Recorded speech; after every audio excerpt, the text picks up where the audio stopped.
Так, главный инициатор Исмаил. Да. Вот тут разные техники. Но в основном, вот, чем отличается высококачественная печать от той графики, то, что вот, мы делаем. То есть тут оттиск. Мы можем много печатать. И без напряжения, да? Будь это линогравюра. А какие материалы? Линогравюра и резцета. Ты помнишь, Вад, в 2004 году я ездил...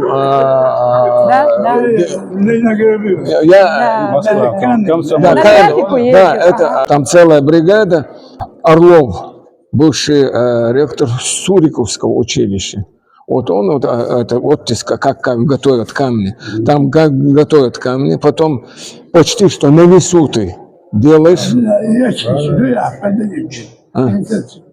Да, мне подарили, я ему подарил эти очки. У меня тоже есть твоя сова, которая... Мотыльки здесь не летают. Да, да, вот эти серии мне пришлось заново сделать наброски, заново сделать композицию.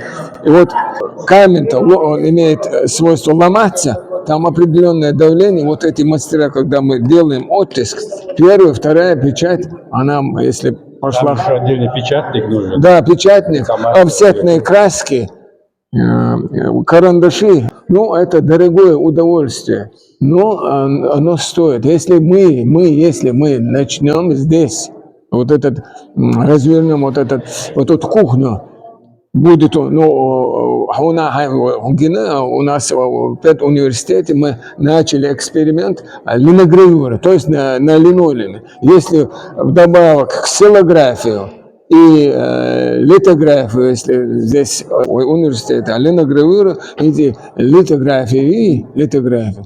Вот это очень серьезно. Там много вот вариаций, диапазоны, чтобы отразить вот эту мысль художника. Но помните, когда мы учились, у нас же там же был станок, да? Ну, у нас была очень богатая материальная база, очень много чего было. Технология нужна, богатая, хорошая, нормальная, современная. Поэтому, вот, как ты говоришь, линогравюра – это самая, ну, классика, школьная такая тема, потому что это доступный материал. Но когда развиваются столько разнообразия вот этого, ну, изобразительного всего, графика, вот, у него тоже очень красиво работает. И среди этого моря, вот это, взять эту классику печати, развить у нас в Чечне. Я работала с детьми, я курировала все художки республики, я знаю, какой балласт у нас талант идет. Дети у нас очень супер талантливые, они же экспрессивны. А потом народ, который ценит острое оружие, не будет ценить острую линию, красивую, ровную. В принципе... Уметь играть с этим резцом, и главное, не поранить руку. Техника безопасности. Главное, не поранить, понимаешь? Да. Мне кажется, вот я так благодарна вот Исмаилу, что он открыл, как сказал вот этот товарищ, портал. Ну, открыл окно. Это не похвалу, а портал открыл. Ящик Пандоры открыл. Мне нравится один момент, когда вот процесс идет, а результат не виден. А вообще не видно результат, пока ты не закончишь. Да. И когда заканчиваешь, в конце появляется вот эта картина появляется. Надежда. Когда на холсте масле пишешь, там человек видит, что он там делает. Да. Процесс, последовательность. А здесь этот процесс не виден, потому что человек слепо практически вырезает. Если делать ошибку, это не исправить, нужно заново начинать потом на новом линолеуме. Конечно. Ну, как-то спросили того гения, который жил в 20 веке, испанский художник Сальвадор Дали. Вы понимаете, когда вы пишете картину, что вы пишете? Нет. То есть это случайность. Художник у вас? Это случайность. Это не случайно. Такие дискуссии бывают. Не случайно. Он более, у него диапазон шире, но он тоже может сказать. Ну вот, Билан, Хаянов. Все, Биланович, молчим. Искусство. Разнообразие точки зрения на Вахида, предмет. Хотя, кажется, у него такой, как сказал Исмаил тот раз, кошмар, хаос, у него такой, как ужас. сказал, что нет, художник был от реализма настолько в ужасе, что Переход. Ну, и я там озвучил плавно переход. Да. Он сказал, что плавный переход из реализма в сюрреализм. Да. Вот у него эти плавные переходы, они настолько точные, прям вот супер точные. Вот он график в живописи в своей вот этой, в своем сюрреализме, он точен, остер, потому что у него все, вот экспрессия в нем выражается в таком варианте. Тоже графика, но это живопись почему-то называется. А вот это для нас очень важно. Вот это открытие очень важно. Обычно биеннале, там, Берлинская биеннале считается таким огромным действием, что мы как бы боимся этого. Но нам давно пора выходить туда. Очень давно. А чего стоит? Ну, материал. Ну, вот, Материальная база, да. Всегда упирается, к сожалению, в финансы. Да, ну... Да, я говорю, что деньги не имеют значения, но Деньги социальная необходимость, ну, не роскошь. они Ну, должны быть по умолчанию, должны быть. да, вот эти камни же, они же без мудош. В 9 я заходил в эти подвалы и в 2 часа оттуда выходил.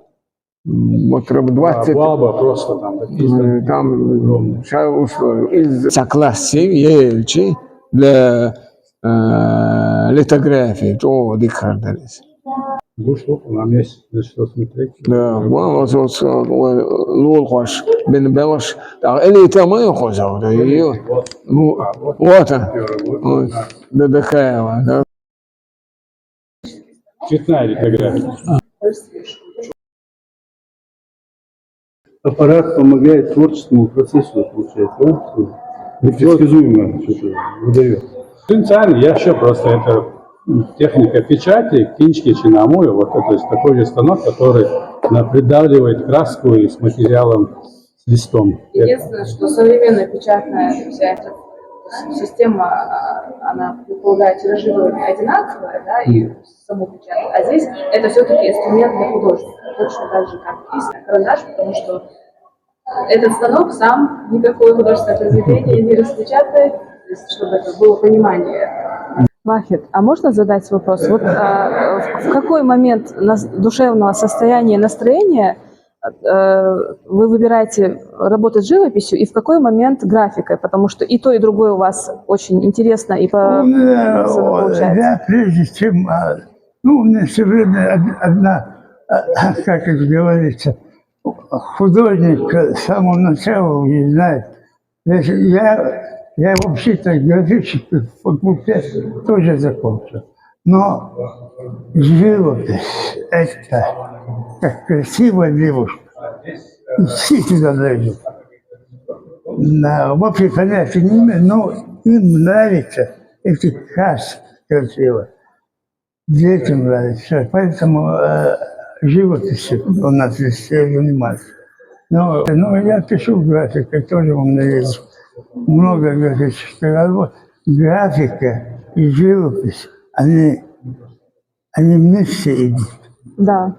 Говорит, что я живописец, нет, это и график, потому что эскизы делают. Да, для живописи все равно нужно умение. Вот Ван Гог, Салвадор Дали, это Матисс, у всех графика есть.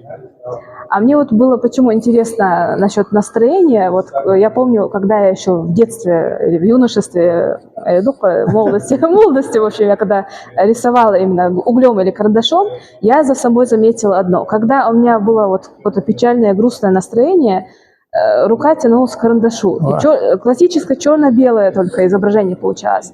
Если радостно, то тогда уже в ход шли масляные краски цветные. То есть за собой я заметила такое. Мне было интересно, как у вас, как у мэстера, похоже, да? Графика – это как часть. Вот, когда знаменитые художники у всех. Вот Пикассо – то же самое. Любого возьмем художника, Шагал – то же самое. Но я не знаю, как работать, как мне можно работать, если не любить графику. Графика уже начинается, когда чистый холст. Или бумага уже... То есть из этого можно вывести мысль, что невозможно стать хорошим живописцем, если художник не любит графику или там не освоит ее. Да, и Вот такая вот мысль в это итоге мысль, для молодых художников особенно ценная. Те, которые могут разделять эти два понятия, все-таки они друг с другом сильно связаны. Видишь, сегодня учение вот это учат, это преподаватели, то, что они сами знают. Вообще учить надо, конечно, более классически. Все равно классику нельзя отбивать. Просто классика в первую очередь. В первую очередь, Да. карандаш будет, потом, как это, живопись. Сейчас сложно этим заниматься, потому что большая, огромная конкуренция культуры и искусства. Да, вообще в России и вообще в мире. У нас есть такие выставочные пространства, в которые такой замечательный проект можно представить. Все-таки у нас есть... Вот это можно представить куда угодно. Вообще всего мира можно здесь выставку. Да. Это просто чудо. Я говорил об этом. Да. Это чудо. Вообще это две лампы. Да. Заградил делать наш город, новый город. Я в шоке, когда сюда прихожу сюда смотреть.